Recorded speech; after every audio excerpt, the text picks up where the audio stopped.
नमस्कार, माझं नाव साक्षी इंगळे आहे आणि मी कृषी महाविद्यालयाची विद्यार्थिनी आहे। आमच्या मागण्या विद्यापीठ भरती पदभरती झाली पाहिजे, कारण की ही 12 वर्षापासून झालेली नाही आहे। आणि दुसरा मेन विषय असा आहे की कृषी विषय हा शालेय शिक्षणात समावेश त्याचा झाला पाहिजे आणि त्याच्यामुळे एम्प्लॉयमेंट जनरेशन चांगलं होईल भारताचं।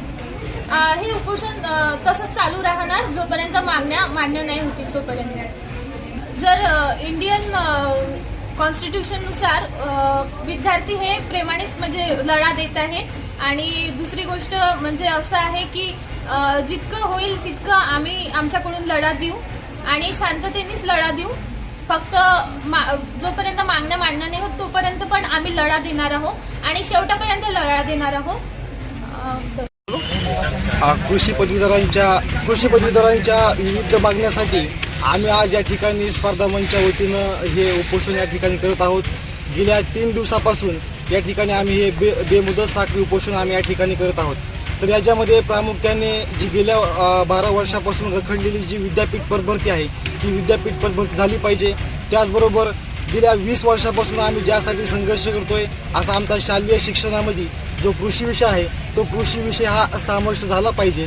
त्यानंतर आमची जी तिसरी मागणी आहे ती म्हणजे मृदा आणि जलसंधारणचा आता नुकताच आकृतीबंध तयार झाला, त्याच्यामध्ये जी आमची अलाइड ब्रँच आहे ॲग्रिकल्चर इंजिनिअरिंग यांना पात्र करण्यात आलं, मात्र ते ॲग्रिकल्चरला पात्र करण्यात आलं नाही।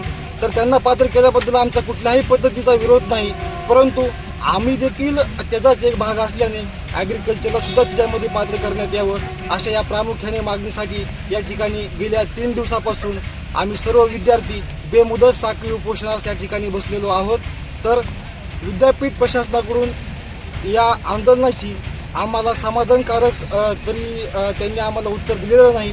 जर आज आम्हाला समाधानकारक ठोस उत्तर भेटलं नाही तर उद्यापासून आम्ही या ठिकाणी आमरण उपोषणाची घोषणा करत आहोत। पंचायत वतीने गेल्या 20 तारखेपासून साखळी उपोषण सुरू केलेलं आहे। आमच्या मुख्य 3 मागण्या आहेत, जे की कृषी विद्यापीठ मागच्या 15 वर्ष झालं भरती झालेली नाही आणि दुसरी महत्त्वाची मागणी म्हणजे शालेय शिक्षणात कृषी विषय समाविष्ट करून कृषी विषय जो शिकवण्यासाठी फक्त कृषी पदवीधरच नियुक्त करावा।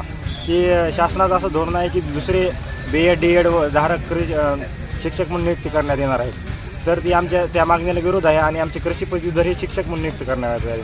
तिसरी मागणी ही जलसंधारणचा जो आकृतीबंध मंजूर झालेला आहे त्यामध्ये फक्त कृषी इंजिनिअरिंग ह्या अलाइड ब्रँचलाच एलिजिबल केलेलं आहे। आमची कृषी ही मुख्य शाखा असून कृषीतील सर्व इतर शाखांना सुद्धा त्या कृषी सहाय्यक या पदावर आम्हाला रुजू करून एलिजिबल करण्यात यावे। धन्यवाद। 2 दिवस झाले उपोषणासाठी बसलेलो आहोत आणि आंदोलन करत आहोत। तर याच्यामध्ये आमच्या प्रमुख 3 मागण्या आहेत की विद्यापीठाची 4ही विद्यापीठाची प्रलंबित भरती आहे ती लवकरात लवकर यावी। त्यानंतर कृषी विषय हा शालेय शिक्षणामध्ये अनिवार्य करावा आणि तिसरी गोष्ट म्हणजे जलसंधारणामध्ये जे काही 40% जागा ॲग्री इंजिनिअरिंगमधील आहेत तर त्याच्यामध्ये आम्हाला देखील BSc ॲग्रीवाल्यांना देखील त्याच्यामध्ये समाविष्ट करण्यात यावे। तर माझी 4ही कृषी विद्यापीठातील बाकी उर्वरित 3 विद्यापीठातील विद्यार्थ्यांना अशी मागणी आहे की आम्ही जसं बसलो न्याय हक्कासाठी तसं तुम्हीही त्या ठिकाणी बसावं आणि विद्यापीठामध्ये आंदोलन सुरू करावं। याच्यामध्ये प्रशासन तुम्हाला अडवत येत असेल तर प्रशासनाच्या विरोधामध्ये तुम्ही बसा, कारण दिल्लीचं आंदोलन पाहता तर भारतात आणि महाराष्ट्रामध्ये जसं दिल्लीमध्ये लोकशाही ह्यांनी संपुष्टात आणली आहे सरकारनं, तसं महाराष्ट्रामध्ये सरकारची ही दडपशाही चालू आहे।